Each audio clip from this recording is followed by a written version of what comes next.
Hello and welcome to episode 118 of the Rollo and Slappy Show. Today is November 12th, 2018. I am Rollo McFlugel, and with me is Slappy Jones 2, and we are both of McFlugel.com.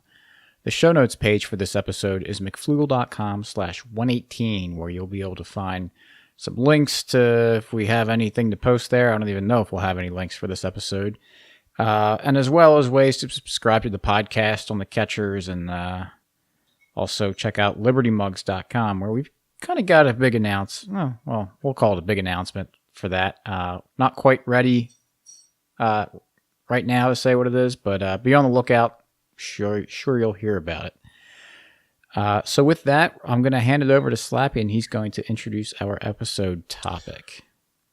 Thank you, Rollo. Thanks, everyone, for listening to us today, tonight, whenever you're listening. Rollo and I were going back and forth trying to figure out a good thing to talk about this week. And so I brought up tractors, and you didn't want to do it. No, I didn't. I shut that down pretty quick because tractors, like kind of like a sickle, is a symbol for communism. Right. So, anyway, we go to Twitter to find our inspiration, and Rollo found a tweet, sent it over to me. I thought it would be good to talk about. It's a question that comes up a lot when you're talking about how things could work in a free society, and so we thought it'd be a good idea to discuss it. So I'll read the tweet, and there's no reason to bring up the name. It's not about the person, it's about the tweet. And we think it's a good tweet and a good discussion. So here it is. Quote, what happens if a single company wins all road and public infrastructure, construction and maintenance contracts in a city and changes the toll usage, and they decide to selectively allow protest permits on their roads /parks/squares, end quote. Rollo, what do? Free society. One company wins all the road and public infrastructure construction contracts. Doesn't that make them essentially a government? Yeah, it depends. And this is kind of where you have to take a step back before you even answer the question and ask another question and say, well, what do you quite mean? Because there was someone else commenting on it, and they said letting the market decide is almost always the right answer, but there are exceptions. So I think what is going on right now with what this original person was saying was this was still within the framework of having a state. Or maybe, I don't know. I don't know. You could actually, I guess you could approach it either way with how I asked it. But it's ambiguous enough that you got to answer it, or ask what he means, or answer it in two ways. So, right. Well, just backing up a little bit. The comment kind of came up because he was replying to someone who said telecoms previously had anti-censorship common carrier laws. We need new ones for the internet. And then that kind of, the guy says, well, now I have to rethink things. What happens if one company gets all the infrastructure? Oh, I never even read back to the original. Yeah, well, that wasn't even the original. It's a long discussion here, but if we want to keep going back, someone wrote, for the millionth time, free speech has absolutely nothing to do with someone being obligated to host your website on their property. Someone writes, that's naive libertarian thinking, and they have this discussion and comes up to what happens if someone has all the infrastructure. Yeah, so let's just take, because we can talk about ISPs and free speech, but that takes us on a different path. Yeah, and this guy's, the land is a scarce resource, right? There can only be one road in one spot. There can't be multiple roads in one spot. Right. So my first reaction to this is that the problem here with a single company winning all the contracts and they start charging too high of a fee or whatever, don't allow certain people to protest in certain areas, is that's not an issue with the free market or libertarianism. It's more an issue with crony capitalism, assuming that the local government was awarding all of these contracts.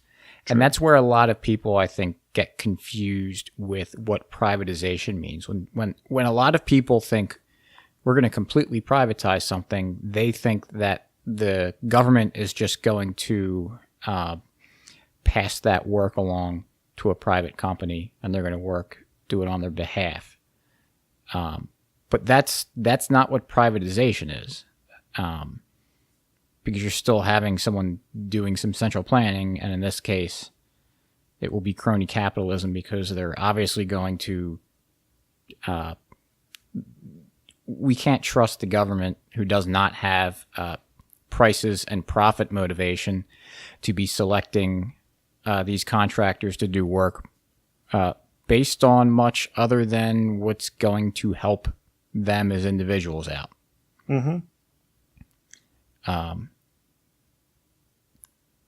So that's not an issue with the free market, because we're not talking about a free market, because you're still having taxes and everything.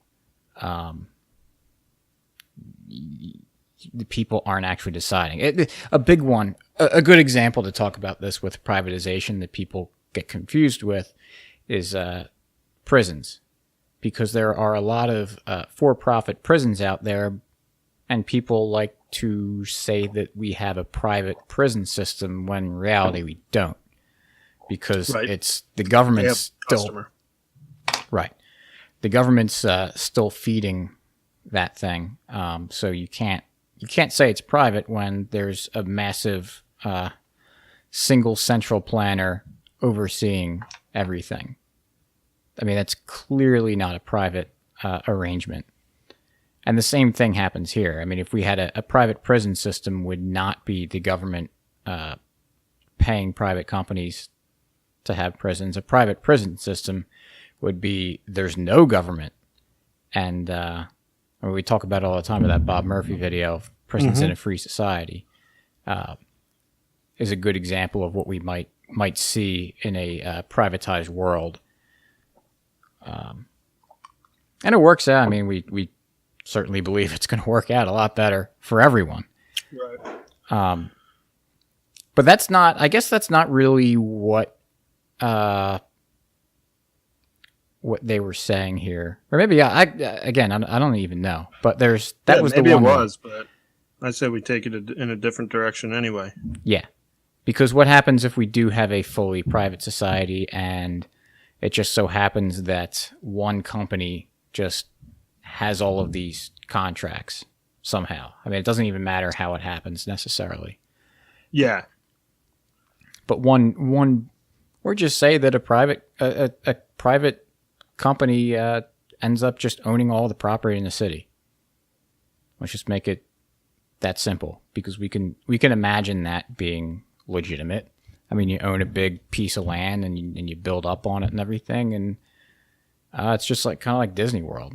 And we know who the owners are there, and they can do what they want there. So actually, Disney World's kind of a really good example, because they have a profit motive to have customers there, to have people there. And they have certain rules, certain strict rules. And but people are still paying a lot of money to get into those gates every day. Right, and if they stopped paying that money, well, it might make more sense for Disney Corp or whoever owns it to sell it. Yeah. So we'll talk about this example of a company winning all the road and infrastructure projects and maintenance contracts, and be able to charge tolls and give out protesting permits. Let me ask you this: would there be protest permits in a free society like that? I mean, we got free speech, right? Yeah, I mean, sure, there would be, right? If someone wants to come on my property and protest, they're going to have to do it with my permission. Right. So whether that's a permit, I guess that's permission, so sure. Yeah.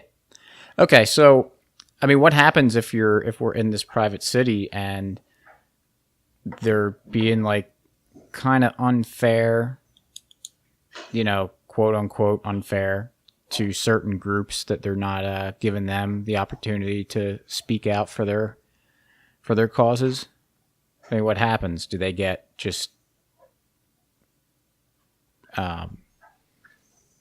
these voices never get heard? What? Well, so I guess we'd have to. I mean, what are we even talking about protesting, right? So, like, if someone wanted to protest something on my property and I say no, then they can't protest on my property. There's, I guess, other ways to do it. Yeah. I don't know. I don't know where you're going with that. Well, I mean, we've seen it in the Occupy Wall Street. Okay, yeah, because that was a private park that they did it. And likely, if there's a sizable amount of people who want to protest, sure, yeah, that's what we mean. Kind of, I mean, even if it's a real small minority, there's probably someone who agrees with you. Mm-hmm. There's places to go. You can't violate someone's property. So in order to make a big scene and have a protest, you should probably not violate property. So needing a permit. So if all the roads are owned by one guy and he doesn't like a certain thing, he's probably, even if he has the majority opinion, there's usually enough people who disagree who would want to get that message out, and they'd find ways to get it out, whether it's going to the local business or whatever the case is and protesting there, or like you said, the Occupy on a private park. Yeah, but what if there's like a certain, I don't know, I'm trying to think of something that would be people would protest about, or maybe they don't like the practice. I don't have a protest mind. So when you were, I'm like, what are we protesting here? Why are we doing this? Let's say that people don't like the practices of a major business there, and like half the population, roughly half the population, or a sizable portion of the population is against that practice, and maybe a smaller portion approves of it and supports this company, and just a bunch of people just don't, not that they don't care, but they're really not aware. So whatever. you've got this small minority of people that are in favor of this business, and so they go out and they not do a protest, but they do a little demonstration saying, "Oh, what you're hearing about this is bad, and it's fake news," and Well, there's people like that, I guess, against like Walmart.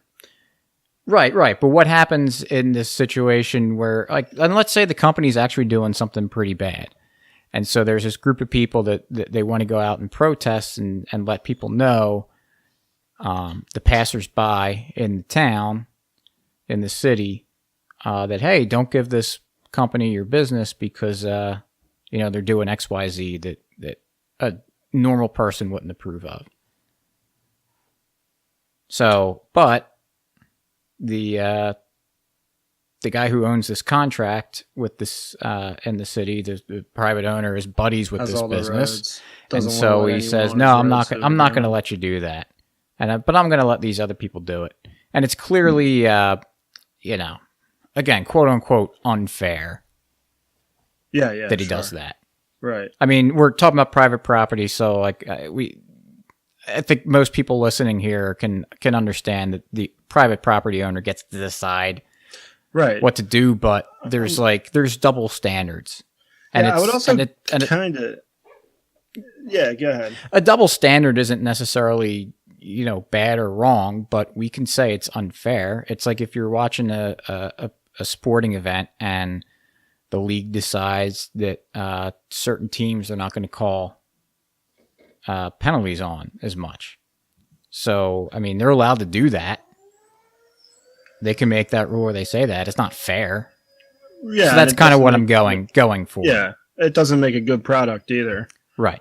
And I think that would kind of be the case with the roads too.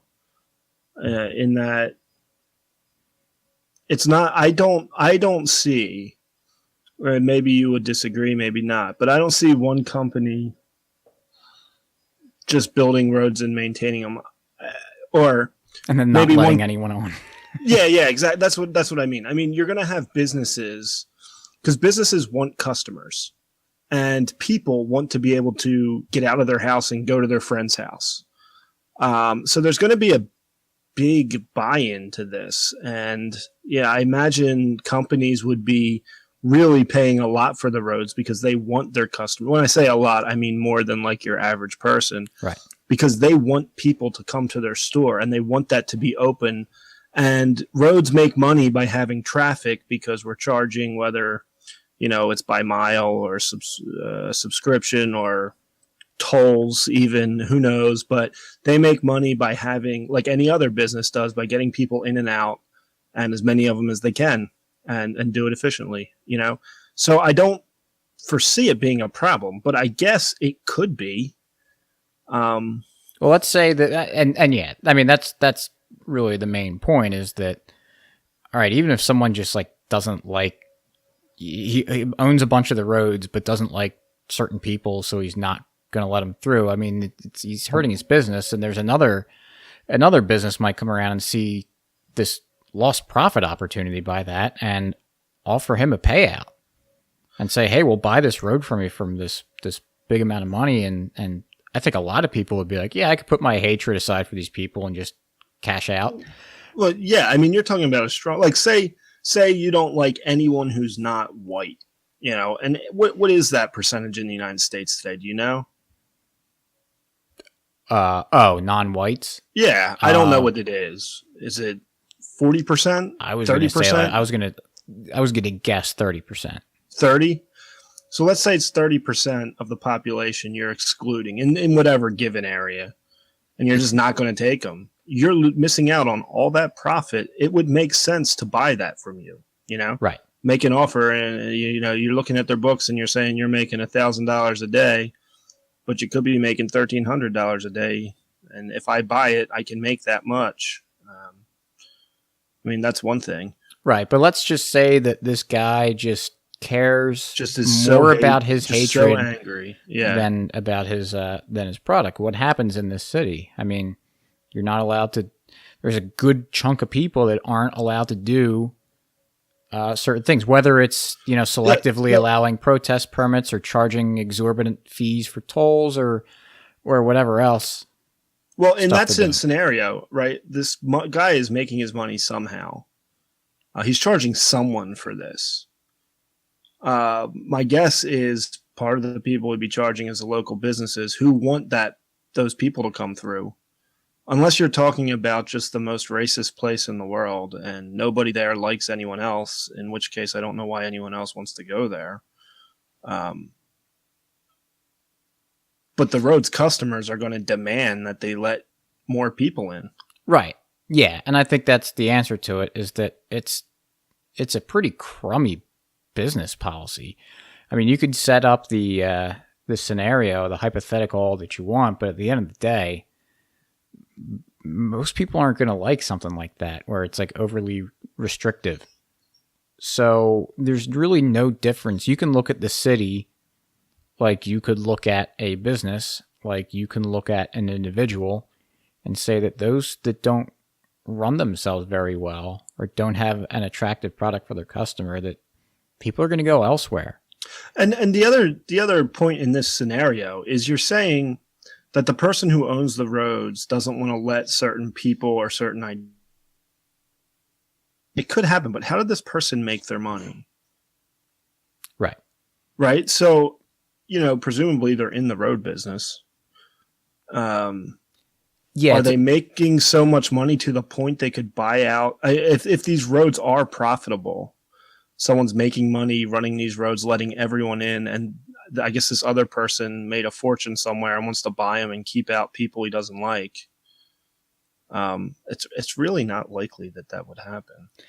Yeah, I mean, you could, like I said before, we're setting this hypothetical up. Even if you do set it up and you ignore all of what you just mentioned about, like, well, how did this guy even get to this place of economic power in the first place? Even if you ignore all of that and just what's it called? Just create the situation out of thin air.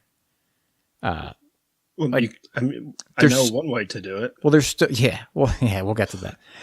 But there's still a way out. Even by using the free market and libertarianism, there's a much better way of getting out than using the alternative means of not having a free market. You just go. I mean, people aren't. We're not saying that this guy's like holding a gun to people's heads to say, "Oh, you're not allowed to leave." People are going to move out, and it's not an instant thing. It's going to take a while. I mean, moving your home or moving your business or having to go to the store somewhere else. No business would want to set up, like when you're setting up a business, you want to go where people are. Right. Generally. I mean, I guess there's some that can be isolated because they do online commerce or whatever, but you want people there. If you're looking and you're saying, well, this place excludes 30% of the population, even if the business owner is some racist, you still want to make money. Right. So worst case scenario is that you're it's not a great situation and you can't like instantly get out of it, but you can get out of it, and the guy making the bad policy is going to suffer in the long term. Unless he feels the economic pressure enough that it overcomes his desire to just be the miserable jerk.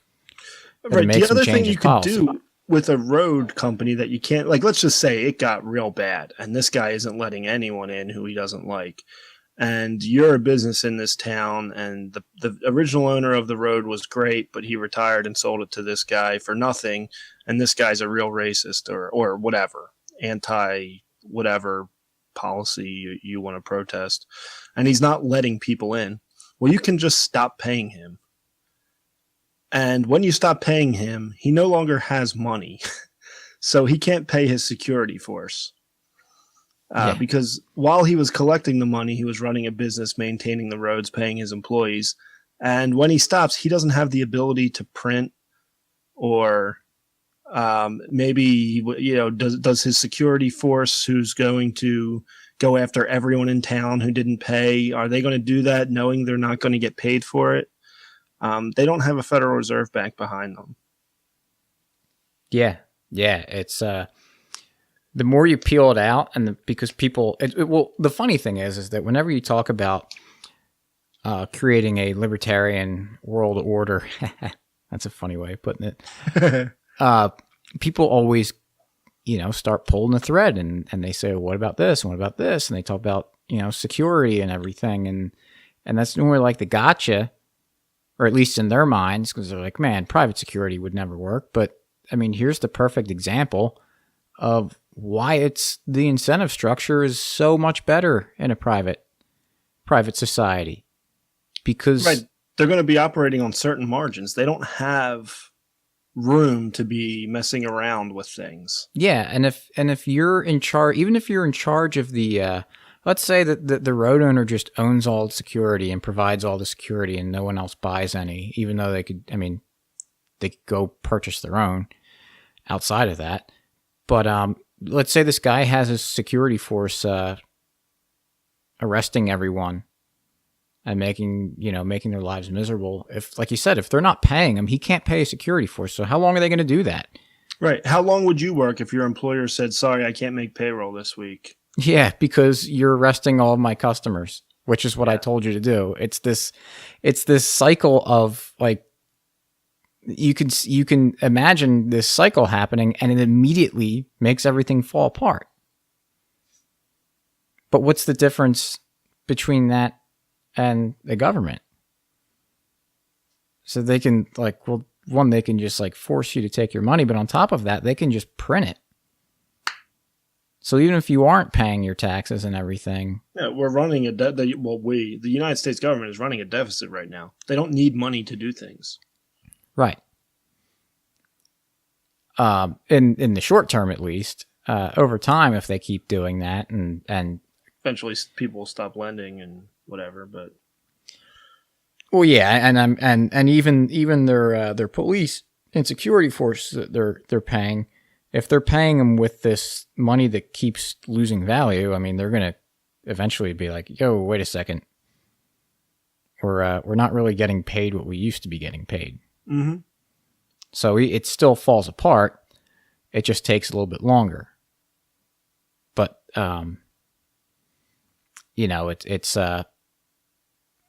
it's the what's it called? Man, I can't think of. This is having a podcast is the worst thing for me for like just remembering words that I want to say. Yeah, it's tough. You get put on the spot and you have to remember words. Yeah, I know. I remember tractor every week. Yeah, you've done a good job at that. Yes. You got it out nice and early today. I did. It's with the government with just saying that like, well, okay, well we can imagine this this situation where we've got this nasty private owner of roads and infrastructure and stuff that he's not letting people, he's being unfair and everything. Well, we'll just have a government come and regulate it and that fixes the problem. That's like such an instant gratification type of solution that it just stops all thought. Right. Well, the other funny thing with these scenarios is we can point to real, actual human, like, I'm losing words, but, travesties that actual governments have done within the last 100 years, within the last year, within the last week. We don't need hypotheticals to talk about how bad the government can be. And worst case scenario, let's say that this scenario happened where one guy owns all the roads in a given town. Well, it still only affects one town. Like and we just talked about why we don't think that would happen and why it's really not likely that it would ever happen. Most business owners want to make money. That's why they're in business. But it still would only affect one town or one city, whereas a foreign policy of the United States affects everyone who lives in the United States as well as wherever they're attacking. You can look at all the governments through the 20th century just doing horrible things. And that's what people are arguing for. We're saying we don't want to try to do it voluntarily. We want a government. And if you point out all these things, they go, yeah, but not this one. Yeah. Well, we had Jim Crow. Why did Jim Crow laws exist? Yeah. I mean, why did they? Because the private market wasn't doing a good job of excluding of enforcing people. them. Yeah, so they needed the government to come in to force these laws on people because private actors want to make money and we're happy to serve black people.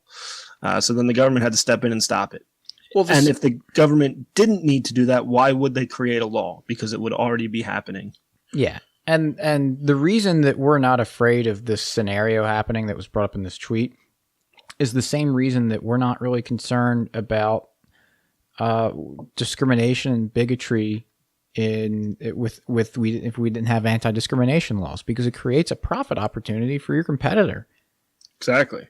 Drives them out of business. So if I don't want to, if I own a store and I say, well, I'm not going to let black people shop here. Well, if they need whatever I'm selling, then I just created this huge marketing opportunity for my competitor. And these are usually framed in not like, oh, it's just like one or two people find this, or maybe the people being discriminated against are the only people that have an issue with it. It's always something that like 99.9% of people find wrong to do. So it's a situation where it's not only the people being unfairly discriminated against would go shop at my competitor, it would be everyone just about. Right. Like I wouldn't, most people wouldn't shop there. Right. That I know. Most people don't want to be associated with anything that has to do with, being racist, essentially. Yeah. So a lot of these scenarios, the problems solve themselves just because the way they're presented, it's like, all right, well, we have this private situation, or this situation where everything's privately owned. And I'm gonna suggest a situation that no one approves of, that everyone's gonna hate. So what happens? We're just gonna keep paying these people while we hate what the product or service they're giving us? Right. It's kind of absurd. So when you look at it that way, it kind of, I don't know, makes things a little clearer. But again, it's that instant gratification of thinking that, well, we can just make a law.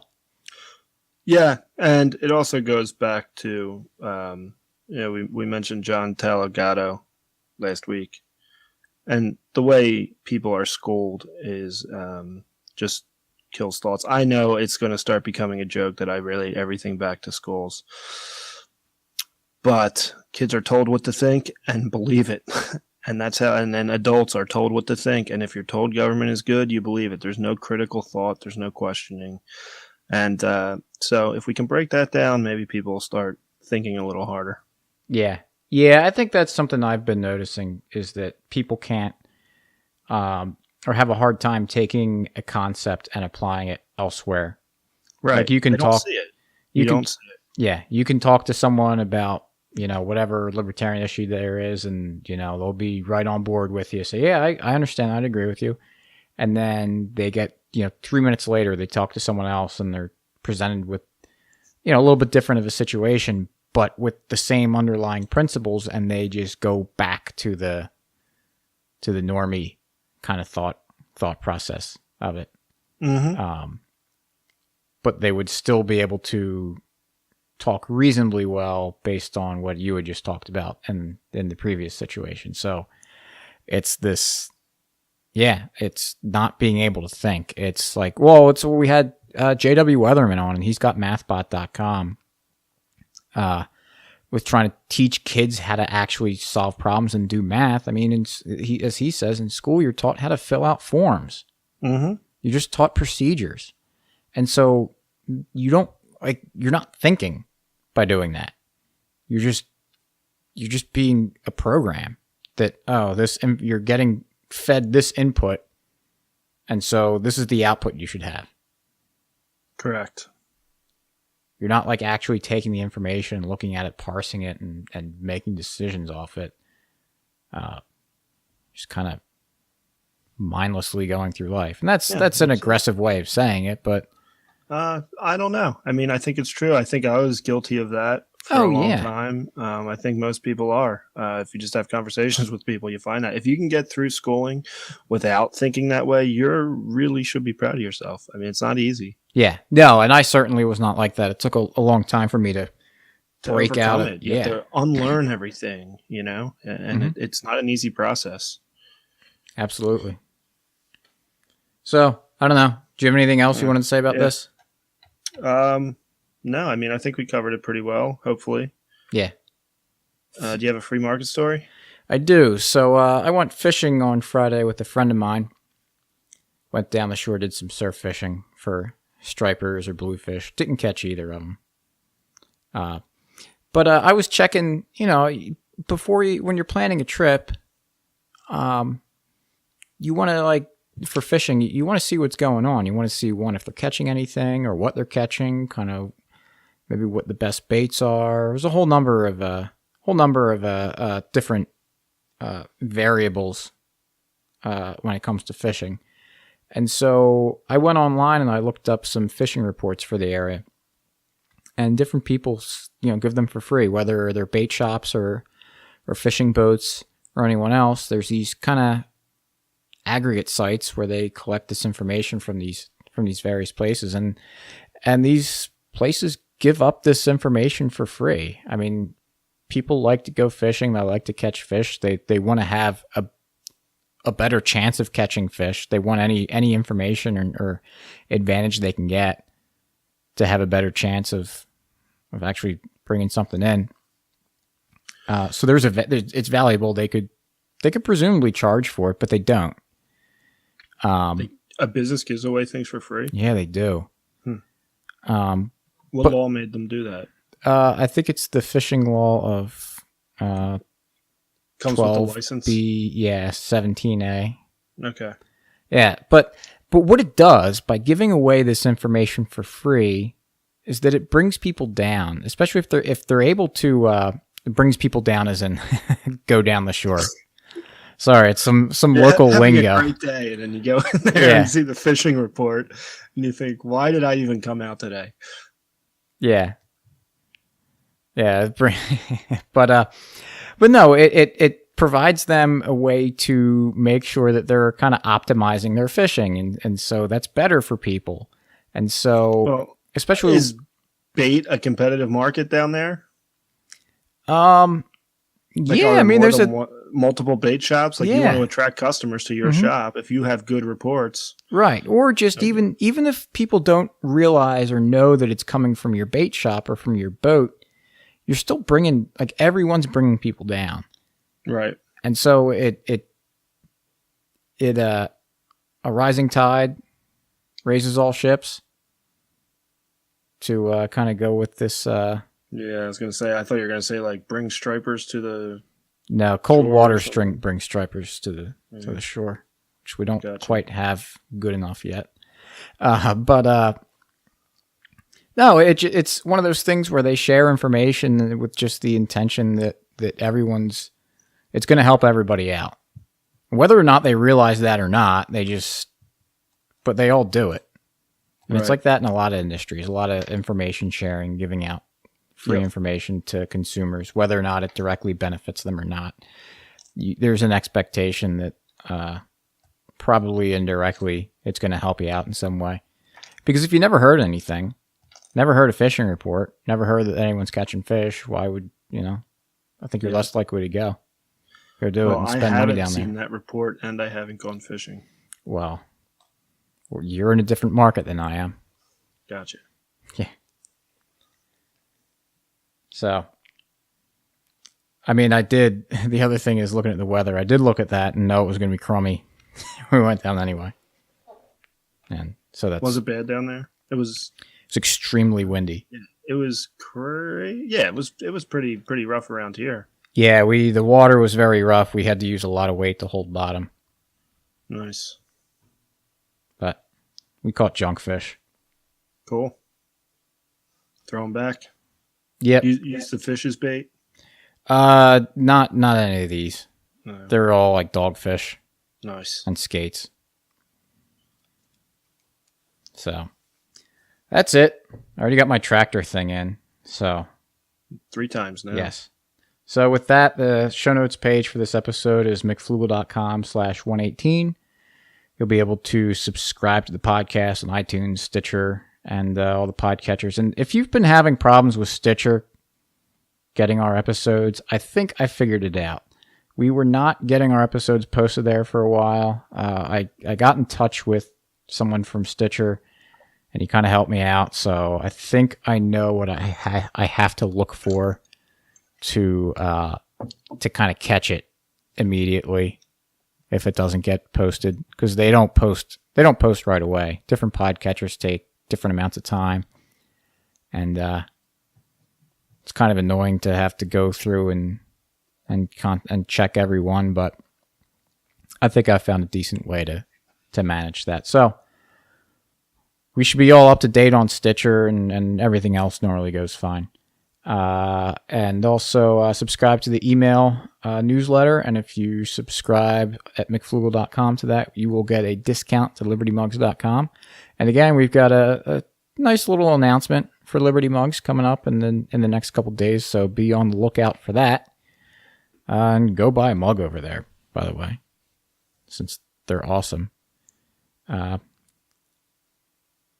Friends podcast. So check out Dino Files, Mance Raider with Free Man Beyond the Wall, Peaceful Treason podcast, and Friends Against Government. Am I forgetting anything? Peaceful? No, I don't think. Yeah, all right. Well, If we missed you, it's okay. It's not personal. yeah. But we probably do hate you. That's why we left you off. Yes. So, with that, we'll catch you next week. Peace.